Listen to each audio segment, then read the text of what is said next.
وارحم وأنت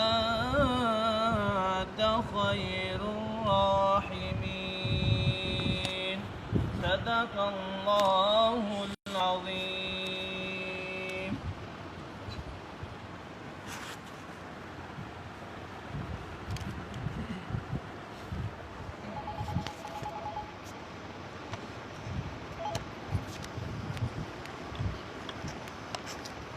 آج کے پروگرام کا جو پہلا حصہ ہے ہمارا لیکچر کے حوالے سے انشاءاللہ اب اس کو پہلا جو ہمارا اسٹیپ ہے کلاس کے 4 حصے جو میں نے بتلائے تھے کہ انشاءاللہ کریں گے، اس میں سے جو پہلا اسٹیپ ہے اس کا آغاز کرنے لگے ہیں. تو آج کے لیکچر کے لیے میں دعوت دوں گا حافظ غلام اللہ محمدی صاحب کو، جو میرے لیے بڑی عظیم شخصیت بھی ہیں، میرے والد محترم بھی ہیں اور جماعت کا بھی سرمایہ بھی ہیں. ان سے درخواست کروں گا کہ مختصر سے وقت کے لیے آج کی پہلی کلاس کا جو لیکچر ہے وہ ارشاد فرمائیں.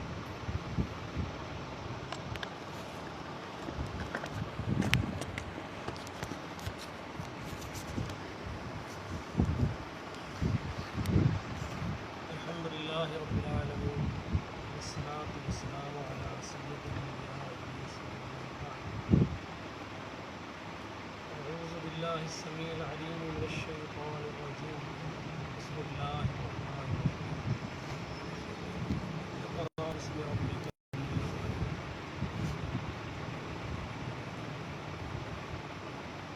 ویسے تو پوری دنیا میں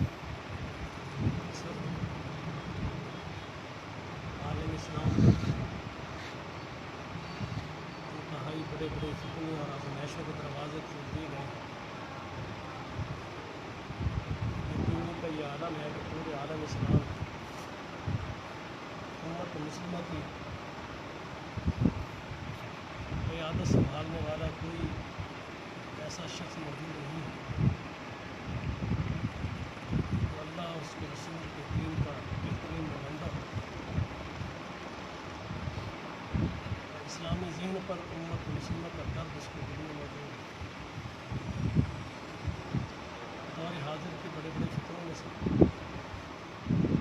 ایک جہاد کا فتنہ بھی ہے. عالم کفر کی یہ کوشش ہے کہ مسلمانوں کے دلوں سے اسلام کی روشنی ہے وہ کھینچ لے.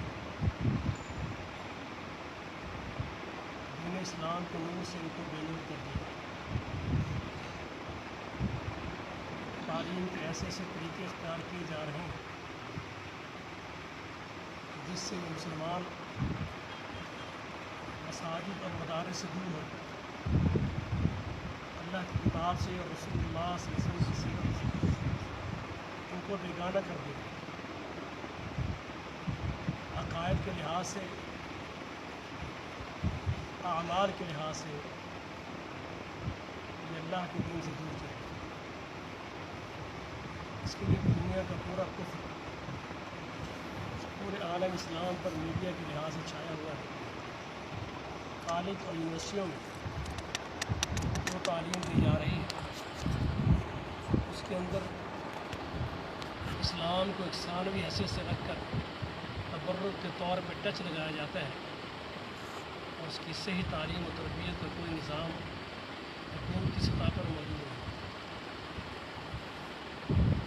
بلکہ یہ کوشش کی جا رہی ہے کہ مسلم حکمرانوں سے تعلیم کے میدان میں ایسے اثاث اور ایسے ایسے طریقے اختیار کرائے جائیں کہ جس کی وجہ سے مسلمان اللہ کی کتاب سے اور اللہ کے رسول صلی اللہ علیہ وسلم کی ذات سے، آپ کی سیرت سے، آپ کی تعلیم سے دور ہوتے ہیں. اسلام کا ایک بیسک طر امتیاز غیرت تھی جس کے بارے میں رسول اللہ صلی اللہ علیہ وسلم فرماتے ہیں کہ جو شخص دیوس ہے وہ اللہ کی جنت میں داخل نہیں ہے. دیوس کا معنی وہ شخص جو اپنے گھر، اپنی عزت اور اپنے کردار، اپنے حیا کے معاملے میں بے غیرت ہوتی ہے. اس وقت آئے روز میڈیا پر وہ انداز اختیار کیا جا رہا ہے کہ اللہ اپنی امان میں رکھے بڑے بڑے اچھے گھرانوں کے اندر بھی اب اسلام برائے نام نظر آتا ہے. نوجوان خصوصاً بیٹے اور بیٹیاں اس نئی تہذیب کا شکار ہوتے جا رہے ہیں۔ ان حالات کے اندر امت مسلمہ کے لوگوں کی ذمہ داری ہے کہ وہ اپنی آئندہ نسلوں کو بچائیں۔ یہ بات آپ اچھی طرح جانتے ہیں۔ اگر باپ مسجد میں موجود ہے تو وہ دکھی دل سے بیٹے کو کہتا ہے، لیکن وہ انداز اللہ کی قربت کا، نماز کا، قرآن کا، مسجد سے تعلق قربت کا وہ موجود نہیں۔ سودی معیشت کو اس طرح انسانی زندگی کا حصہ بنایا جا رہا ہے، اور یہ انداز لوگوں کے سامنے پیش کیا جا رہا ہے کہ معاذ اللہ کا دین اسلام جو رزق حلال کی تعلیم دیتا ہے، سود سے نفرت دلاتا ہے، دھوکے سے، بددیانتی سے، وعدہ خلافی سے، لوگوں کے ساتھ ناجائز طریقے سے ان کا مال کھانے سے جو اسلامی تعلیمات تھی، آج ان کو یوں تاثر دیا جا رہا ہے کہ جیسے معاشرہ ایسی ڈگر پہ چل پڑا ہے کہ اب اسلام بطور دین اس معاشرے کو معاذ اللہ قبول نہیں۔ ایسے حالات میں ذمہ داری عائد ہوتی ہے کہ نوجوانوں کو منظم طریقے سے مسجد کے قریب کیا جائے، اللہ کی کتاب کے قریب کیا جائے۔ ہمارے وہ نوجوان جو دنیاوی مصروفیات اور کاروباری معاملات کی وجہ سے ان کے پاس ٹائم اور وقت نہیں ہے، آج دنیا کا اور دنیا کے مال و زر کا جو حصول ہے وہ اس حد تک، جنون کے حد تک ہمارے ذہن میں موجود ہے۔ اس طرح کا ماحول بن گیا ہے کہ کھانا کھانے کو بھی دل نہیں کرتا، کوشش ہوتی ہے پہلے کچھ کما لیں، اور جو کمایا ہوا ہے اس پہ صبر نہیں ہے۔ جب صبر نہیں ہے تو اللہ کی طرف سے قناعت جیسی نعمت بھی چھین لی گئی۔ ایسے حالات میں امت مسلمہ کو اس راستے پہ لانا انتہائی ضروری ہے۔ لوگوں کے ماحول کو، ان کی مصروفیات کو مد نظر رکھتے ہوئے ہم نے یہ فیصلہ کیا کہ اپنی بساط کے مطابق اللہ کی توفیق سے، اللہ سے استعانت اور مدد مانگتے ہوئے ہم اس کام کا آغاز کرنے لگے ہیں، اور اللہ سے امید ہے اللہ ہماری مدد فرمائے گا۔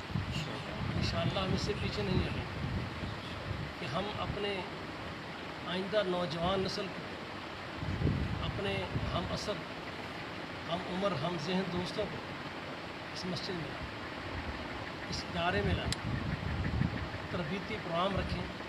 اس کے لیے آپ کو یہ وضاحت سے بتایا گیا ہے کہ ہماری کوشش یہ ہوگی کہ ہم پاکستان سے، خصوصاً پنجاب سے جو دوسرے علماء ہیں گائے بگائے جن کا وقت ہمیں ملا، ہم کوشش کریں گے وہ بھی ان کے اس سے علمی استفادہ ہم اور ہماری جماعت حاصل کریں۔ مختصر سے ایک درس ہوا کرے گا، اس میں اللہ کی توحید، شرک کا رد، رسول اللہ صلی اللہ علیہ وسلم کی سنت، بدعات کی بے کنی، آوارگی کا خاتمہ، شرم و حیا جو اسلام کا بنیادی زیور ہے اس کی تعلیمات، سچائی، اخلاقیات اور رزق حلال کا جنون ہو، نہ کہ خالی مال جمع کرنے کی جنون۔ اگر آپ رزق حلال کے جو کافشیں کریں ساری اللہ کے ہاں عبادت شمار ہے۔ ایک اس سیرت پر واپس آئیں جو نبی صلی اللہ علیہ وسلم نے اپنے صحابہ کو پیش کیا، جس پر عمل کر کے پوری دنیا پر اللہ نے ان کو عزت، وقار اور غلبہ عطا فرمایا۔ ایسی صورتحال کے پیش نظر ہم نے اس کا آغاز کیا ہے۔ دوستوں کو صحیح طور پہ ہم کنوینس نہیں کر سکے، یہ ہم دعوت میں نہیں پہنچ سکے۔ انشاءاللہ العزیز اس کا ایک پروگرام ذہن میں موجود ہے، اس کے لیے مشورہ بھی کریں گے۔ جو یکم محرم کا چاند نظر آئے گا، کوشش ہے 9 محرم یا 10 محرم کو روزے کی افطاری کا ہمارے مدرسے کے بہترین استاذ محترم مولانا شیخ مستقیم صاحب نے یہ مشورہ دیا ہے، یہ بڑا اچھا مشورہ ہے۔ انشاءاللہ العزیز ہم افطار کے پروگرام بھی رکھیں گے اور اس میں دوستوں کو بھرپور اس کے افادیت کا احساس دلائیں گے، رابطے بھی کریں گے۔ کوشش کریں گے کہ مستقل اس کلاس کے طلباء کی صورت میں اور اس قرآن کو باقاعدگی کے ساتھ شمولیت کرنے والے لوگوں کے نام لکھے جائیں، اس سے اس دن رابطہ کیا جائے، کیونکہ اکثر دنیاوی مصروفیات کی وجہ سے ذہنوں میں ٹائم اور وقت نہیں رہتا۔ بہت سے دوستوں کا ذہن تھا پہنچنے کا، لیکن اب انہیں جب پتہ چلے گا پریشان ہو، اچھا قرآن گزر بھی گیا۔ اس کے لیے بھی ہم انشاءاللہ کوشش کریں گے کہ ہم بھائیوں سے رابطہ کریں۔ محرم کے دن آ رہے ہیں، یہاں اس وقت ہمارے میڈیا پر اور ہمارے ماحول میں، ہمارے کلچر میں، ہمارے ملک میں بہت زیادہ شرک، اللہ کے ساتھ جو ظلم عظیم اور سب سے بڑا گناہ ہے وہ عام ہو گیا۔ رسول اللہ صلی اللہ علیہ وسلم کی جو سنت ہے، جو تعلیم ہے، جو اسلام کا بنیادی اثاثہ ہے، اس کو نظر انداز کیا جاتا ہے۔ اس انداز سے نبی صلی اللہ علیہ وسلم، اصحاب رسول اور اہل بیت خصوصاً رضی اللہ عنہم، ان سے محبت کا وہ اظہار اختیار کی جاتا ہے جس کی تعلیم اللہ اور رسول صلی اللہ علیہ وسلم نے ہمیں نہیں دی۔ تو ان قباحتوں اور ان بدعات سے بھی اپنے امت مسلمہ کے نوجوانوں کو اور دوستوں کو آگاہ کریں۔ اس کے لیے اس پروگرام کا آغاز کریں۔ مجھے اللہ سے بڑی امید ہے، اللہ نے اگر ہمارے دلوں میں یہ خلوص باقی ہمارا رہا تو ہم اللہ سے مانگتے ہیں اللہ یہ پروگرام صرف تیری ذات اور تیری رضا کے لیے انشاءاللہ وہ دن ضرور آئے گا کہ ہمارے دوست جو آج مل کر اس کا آغاز کریں گے ان کے لیے ہمیشہ صدقہ جاریہ ثابت ہوگا۔ آج کے پروگرام میں بھی ہم نے بیٹھ کر اس کی شیڈول کو فائنل کرنا ہے۔ مختلف مساجد اور علاقے کے جو ہمارے دوست احباب، خطباء اور مختلف مبلغین ہیں ان سے رابطے کر کے وہاں سے دوستوں کی تعداد اور نام لینے ہیں، اپنے نام درج کروائیں، اس میں شمولیت اختیار کریں، ان کے نمبر موجود ہوں تاکہ پروگرام سے صبح سے لے کر مغرب تک ان کو ٹچ کیا جائے اور پروگرام میں لازمی پہنچے۔ انشاءاللہ آج جو دوست یہاں پہنچے ہیں، وقت نکالا ہے، ان سب کا شکریہ ادا کرتا ہوں۔ اور محترم ہمارے بھائی ساتھی محترم محمد شریف بھٹو صاحب جو city knowledge of Islamic school کے ڈائریکٹر بھی ہیں، آج ہمارے سے محفل تشریف آئے ہیں، ان کو شکریہ ادا کرتا ہوں۔ ان سے بھی میں گزارش کروں گا کہ ہمارے اس پروگرام میں ہمارے ساتھ رہیں، انشاءاللہ اللہ کے لیے کام کرنا ہے۔ آپ جو دوست آئے ہیں میں گزارش کروں گا کہ اپنا نام آج یہاں درج کرا کے جائیں، جو مستقل ہر مہینے اللہ کے لیے 2 گھنٹے ہم 7:30 سے پروگرام شروع کرتے ہیں، نماز مغرب یہاں پڑھی جائے اور 9:30 ہم نماز عشاء پڑھایا کریں گے۔ جو بھی ٹائم کی تبدیلی ہوگی 2 گھنٹے کا ہمارا مستقل پروگرام ہوگا جس میں ہم پروگرام اور کھانا ساتھ دے کریں گے۔ ہم آپ آنے والے بھائیوں کے لیے کوشش کریں گے جو گھروں سے آئیں گے، دن بھر دکان بیٹھے ہیں، بھوک لگی ہوتی ہے، ان کو کچھ نہ کچھ اپنی بساط کے مطابق ان کو تواضع بھی کریں گے، کھانا بھی دیں گے۔ اور نماز عشاء جب جماعت کھڑی کریں گے تو ہمارا کام مکمل ختم ہوتا ہے، صرف 2 گھنٹے کا کام ہوگا۔ اس 2 گھنٹے میں 1 گھنٹہ 45 منٹ ہم دینی کاموں پہ لگائیں گے اور 15 منٹ میں کھانے پہ اور مجھے میں سے کہوں گا ان ساتھیوں کے جو آج آئے ہیں نام لکھ لیں، ان کے موبائل نمبر لکھ لیں اور اس کو مستقل تحریک کے طور پر انشاءاللہ بتایا جائے گا۔ کوشش کریں گے تاکہ ہر آنے والے ایونٹ میں ہمیں رسول اللہ صلی اللہ علیہ وسلم کی تعلیمات کے مطابق ایک درس ملتا رہے۔ اور قرآن مقدس کا آپ ہمارے یہاں یہ مزاج نہیں ہے، عرب کے اندر ہے اور حقیقت پر مبنی اسلام کی عین تعلیم کے مطابق اگر قرآن مقدس کا آپ کو صحیح ادائیگی کے ساتھ اس کی تلاوت نہیں آتی تو آپ کی نماز ہی نہیں۔ اس لیے آپ نماز کو صحیح کریں۔ قرآن مقدس کا ایک حصہ ہم دوستوں کو باقاعدہ طور پر جہاں وہ تلاوت گھروں میں گھروں سکھائیں گے، جتنا وہ قرآن آتے ہیں اس کی تلفظ کی صحیح ادائیگی کرائیں گے، جتنی صورتوں کو زبانیں یاد اور نماز میں ادا کرتے ہیں ان سب کا ترجمہ سکھائیں گے۔ نماز کا سبحانک اللہم سے لے کر اللہ اکبر سے لے کر اسلام پھیرنے تک اس میں جتنی دعائیں ہیں ان کا ترجمہ، تشہد کا، درود شریف کا، اور وہ صورتیں جو نماز میں کم از کم آخری 10-15 صورتیں 20 صورتیں کلمہ سکھا دیں گے اور عقیدے پر درس دیں گے. کوشش کریں گے کہ اچھے مسلمان کی طرح شخص کو کیسے جینا چاہیے.